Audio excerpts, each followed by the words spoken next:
You're listening to The Frankie Files. FrankieFilespodcast.com.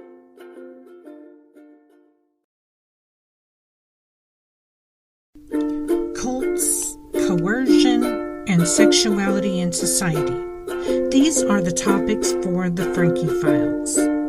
I'm Frankie T's your host, and I'll continue to focus on my own family story as well as news and recovery info for those who've survived, especially the adult children of cults. New each Tuesday. See FrankieFilespodcast.com for more. If you would like information on cults in the news, please join my new Substack, frankietees.substack.com. Hey everybody, welcome back to Frankie Files Podcast, the kickoff of Season 2. During the break, I stayed busy researching, interviewing people, and revamping the studio. You'll hear a microphone upgrade, software editing upgrade, and other improvements as we enter the next level of the podcast, and I'm so glad to have you with me. It's going to be an amazing season, and there's much planned. We made it this far, so why not keep going? Let's start with an update on what's coming in 2023. In Season 1, I set up the topics cults, mind control, and sexuality. But there is one small change. I'll be focused on the word coercion now, and ditching the term mind control. The fact is, coercion is the word legally used to describe the act of manipulation that can be sexual or financial in abuse. People seem to think tinfoil hat when you say mind control, so that'll be an update, and you can make a note of that. I introduced in the last season some of my perspective on the cult I survived called Morningland. I learned so much in my first year. Not only in studio production, as podcasting is ever-changing and improving, but just easing into having these conversations. I don't know if I did ease in, though. I kind of jumped in. But I did begin telling you my cult timeline for the first time ever in 2022, and my family separation story from the cult. In 21, I had written my memoir, but it's not fully shopped to publishers yet, so I'm still in that process. But I want to talk about that a minute.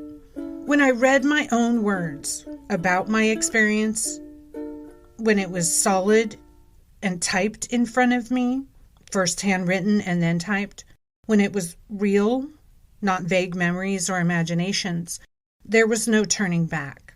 If you're a cult kid and you're thinking about telling your story, first, tell yourself your story. Start with your timeline. But if you're a survivor of any kind and you're thinking of writing just for you at first, or even only for you, never to be published, if you're considering writing your story, writing your trauma, be prepared for that to change you. In my first podcast episode, I said to you listeners, I need you with me on this journey. And I really do. I want to share what this whole experience is like. It's not easy by any means. Let's get that out of the way. You see, many Morninglanders took a vow of silence.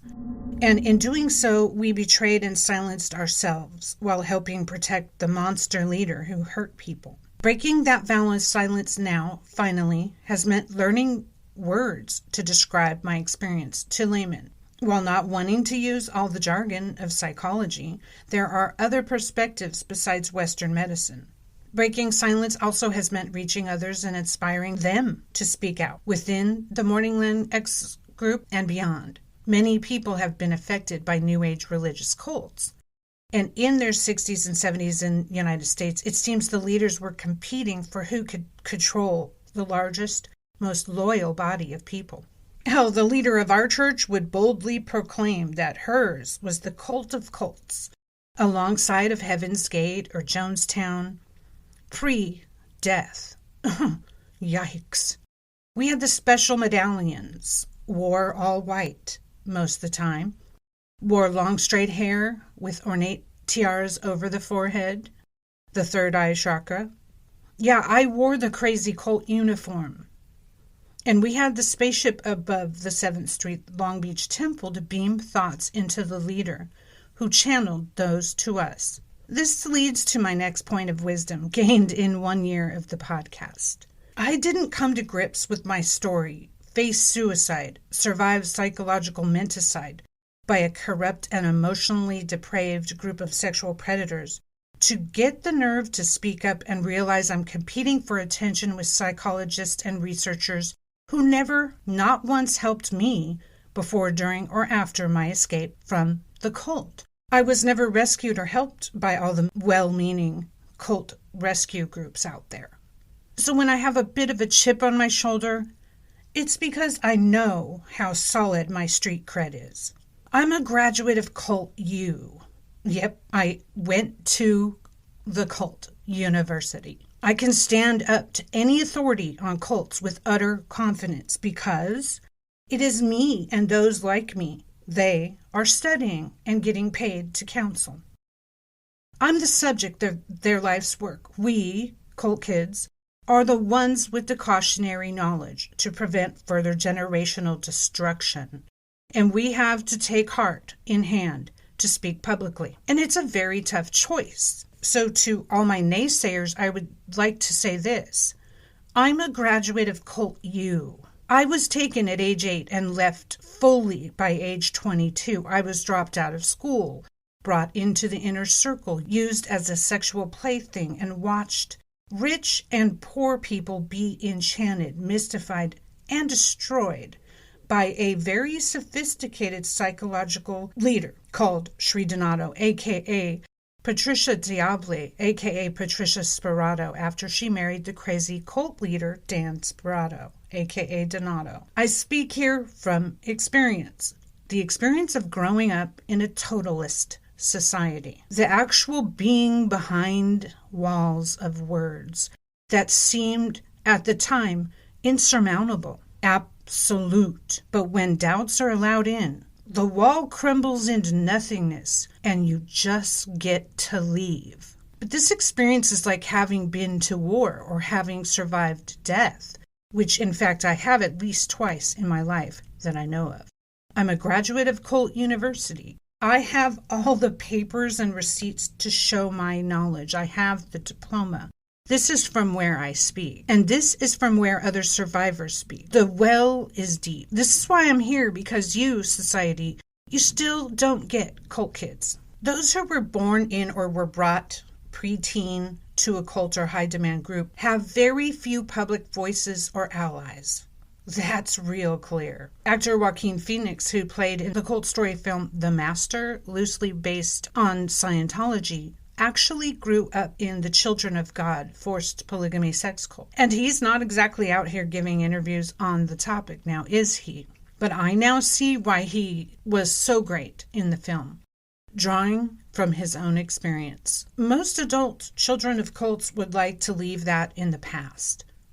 More on that. Society hasn't even hardly started tapping in to the knowledge of cult kids. The work I have ahead of me to be a voice of those who grew up in religious cults and may have experienced CSA is a grand task. I can only speak for myself, but I can represent my demographic, adult children of cult members. We bring things to the table. In 2022, I met an adult who I interviewed online, Sarah Tasneem, a child bride, and similarly, I met Dr. Tamara MC. Daniela, who was a survivor of the Children of God, I met and interviewed, and Sarah Crawford, her parents were in Synanon for a decade and got out before she was born. I also spoke with Andrew Pledger of Speaking Up podcast. He's born into Independent Fundamental Baptist Church, the IFB. Meeting these people online are some of the true connections for me, for they really understand my plight and the plight of my family. I recently met other cult kids who were adults doing podcasting. I did a guest spot on a podcast panel. Heads up, there's several podcast recommendations coming. Get your notepad. This experience was really amazing. I was contacted by Cult Hackers, who is run by dad and daughter team. Dad, Stephen, was born and got out of the Jehovah's Witness. Daughter, Celine, was spared of that life. An ex-Baptist pastor who does deconstruction talks on his podcast and a survivor of the Moonies, then myself from New Age religion. I'd really like to recommend you listen to that one. The episode is all places you get podcasts, and link is in the show notes. It's Cult Hackers, episode January 21. This is my first time ever speaking with 3 other people who were kids in their religious cult. Amazing experience. What an invite. The interchanges were around what type of things we discuss on our podcasts, because they're all podcasters too. So great. The discussion was fierce and heated. The significance of having 4 adult children of cults and 1 spared of that life was quite an experience, and he said he'll do more panels. So look for more of those. 2 of the guests have their own show. If you want to know about the Moonies, Unification Church, see Falling Out podcast with Elgin Strait. If you're interested in the fundamental Baptist reform from an ex-preacher, listen to the Mind Shift podcast with Dr. Clint Haycock, Heacock. Again, our panel was on January 21st, 2023, titled Meet the Podcasters on Cult Hackers.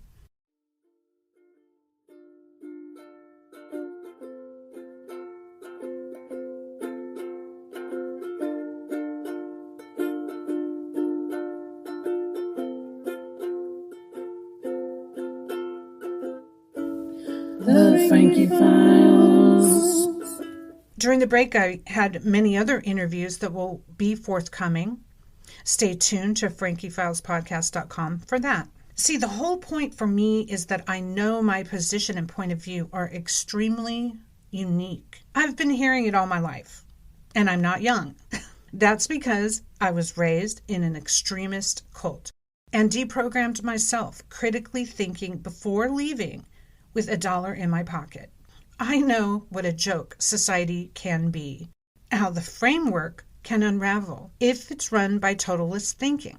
We have to stay astute. During 2022, I learned my views do not fit in well at all with the cult exit counselors, psychologists, adults who went to cults then left, and other cult industry gatekeepers. Well, if you've experienced sexual ritual abuse, you tend not to mince words and sweat the small stuff. I noticed a huge group of adults who went as adults to cults get on great with those in the biz. Yeah, you were all raised in the same world. We literally were not.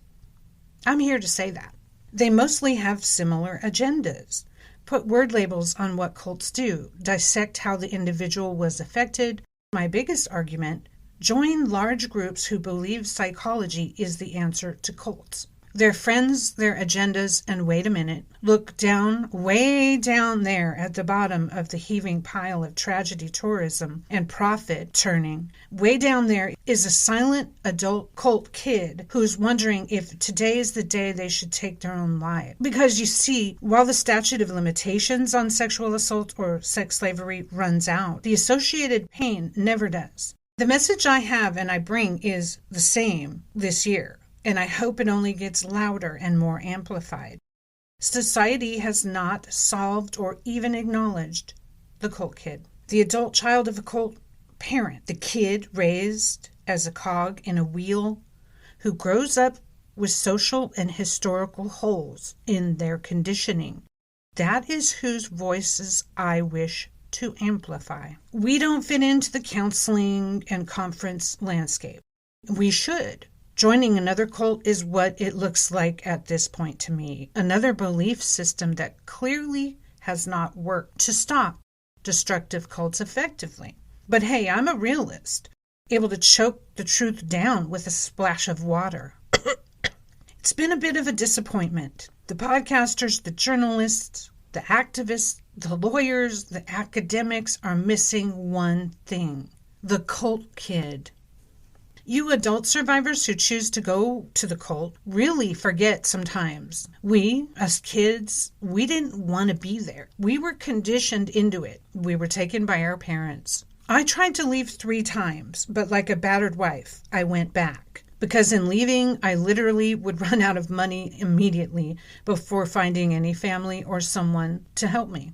I had no resources in that world. Cults play for keeps. They also stalk ex-members. Look into the term fair game related to Scientology.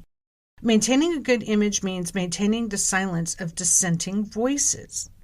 They do this very actively, cults. Any group that slanders an individual publicly is using undue pressure of the group to stay alive. The pressure I've begun experiencing since I dared open my mouth and said to my mother, I was a teenage sex slave in 2014 has been unmeasurable. The pressure and life interruptions have mostly been delivered by proxy, strangers I don't know. But the pressure to be silent is undeniable. I did stay silent many years, and now I'm not.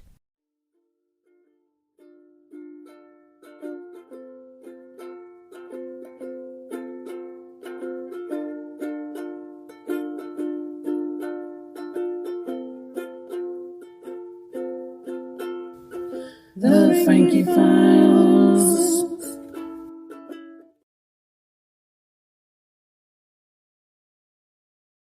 This year during 2022, I got in touch with multiple ex-Morningland members. That is one step the podcast has accomplished. Soon there will be interviews of those people and new facts to expose about this church who destroyed mine and many other families. Soon, in opposition of their 50th anniversary through 2023, we will shed more of a light on who they are. Many have written to me that I'm helping thousands, that they remember my sister and our voices singing in the Sunday services. Thank you. They told me they had no idea of the abuse. I know. I understand.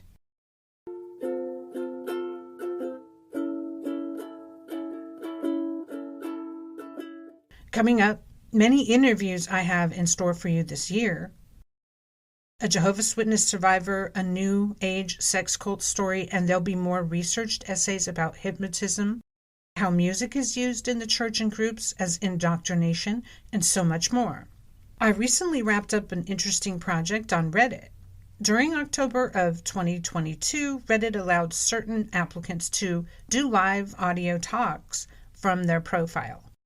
A month later, they cut it from the profile. So I still had interest in the talks, and I started a group to enable us to do talks. The talks were well attended, and you can hear them as extra bonus episodes at Frankie Files Podcast, wherever you get your podcast. October, November, and December episodes are available upon the replay now. I believe Reddit lost some funding and has stopped trying to compete with Twitter Spaces. While less attended, I found the application of Twitter Spaces much more stable and better sound recording quality. If we do any more of these live Q&As, look for those to be on Twitter Spaces. Reddit allowed us to use them on podcasts, but we are moving on. The show has a Reddit subgroup called Frankie Files Podcast. Feel free to join that for announcements and posts about each episode. Check out the Substack, where I do another podcast and articles. That's at frankietees.substack.com.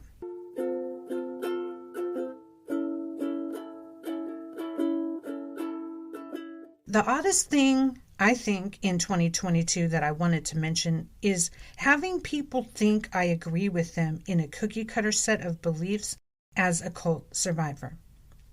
You mean like a cult? People who I do not know, have only met online, actually speaking for me. If you ever see someone saying, Frankie said this or Frankie said that, it's probably not true. I speak for myself and I have no authorized representatives out there. This is a problem. There was harassment also where someone put a fake Tumblr of me with my name and photo a couple years back. There's been fake videos and much cyberstalking.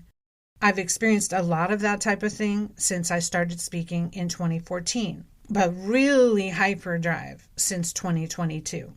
Attempting to get involved with me, I believe it's called stalking.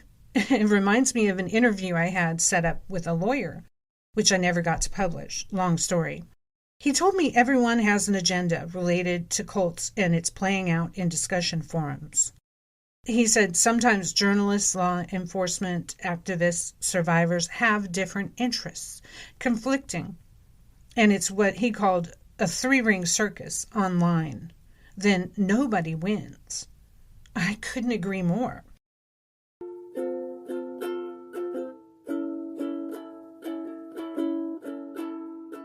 If you want to know why cults are flourishing, because the cult kids are not driving this boat. Cult kids, it's high time we stop letting society speak up for us. It's impossible. They can't. With the amount of fear and apocalypticism flying around right now in the world, we need more than ever cult kids to speak up. Find your voice. Tell them that those manipulations, life robberies, and ruthless groupthink tactic must be understood to be stopped. Don't be drowned out by corrupt nonprofits raising money for victims who never see a dime. Adult children of cults, don't give up that you will be listened to, I say. Your survivor story is the key of wisdom you hold. The help of one cult kid voice being heard has a ripple effect. Correct people who think all cult experiences are the same. No. The child gets the brunt of it. Let them know. Our nugget, our superpower, our insight is into group behavior. What is that feeling in your gut that says no? That's really strong for a lot of us. After escaping, we honed it. We now use it to survive. Trust your gut. The post-cult adult kid can see so clearly where others cannot, the human condition. In the new George Carlin documentary, it was revealed he didn't like groups, but did like individual humans. I understand completely. Group hive thinking is dangerous. No one knows that more than us cult kids, whose parents were tricked in.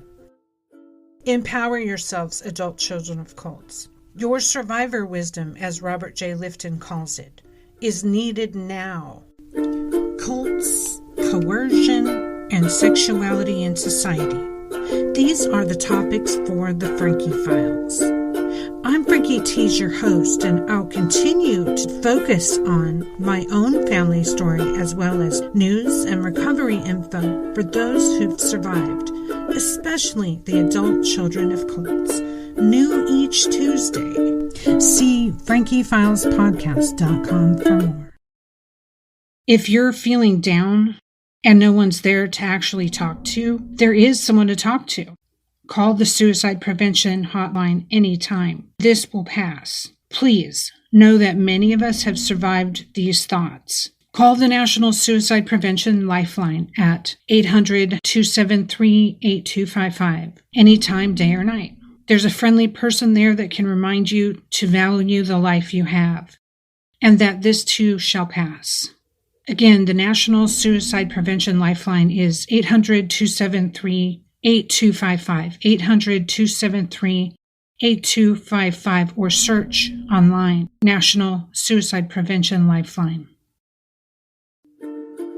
You're listening to The Frankie Files, frankiefilespodcast.com. The Frankie Files.